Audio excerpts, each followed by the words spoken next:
खुदावंद का शुक्र अदा करते हैं कि आज फादर जेम्स मोहन साहब की 37 साल कहानत को हुए और हम इस्लामाबाद कम्युनिटी बड़ी खुशकिस्मत है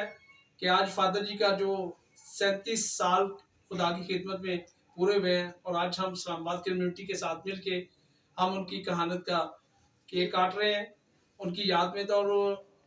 इस बरकत को हम हमेशा खुदा की उस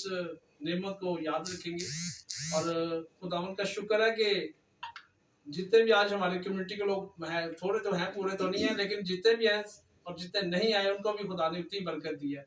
तो हम सब इस्लामाबाद कम्युनिटी की तरफ से फादर जी आपको कहानत के 37 साल पूरे होने पर बहुत बहुत मुबारकबाद देते हैं। ਲੱਖ ਲੱਖ ਸਲਾਮਾਂ ਤੁਸੀਂ ਜਿਹੜਾ ਬੜੀ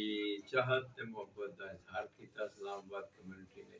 ਬਹੁਤ ਬਹੁਤ ਸ਼ੁਕਰੀਆ ਤੇ ਤੁਸੀਂ ਵੀ ਜਿਹੜੇ ਵੇਖ ਰਹੇ ਹੋ ਤੁਹਾਡਾ ਵੀ ਸ਼ੁਕਰੀਆ। चलो शुरू हो जाएगा। हाँ जी हाँ जी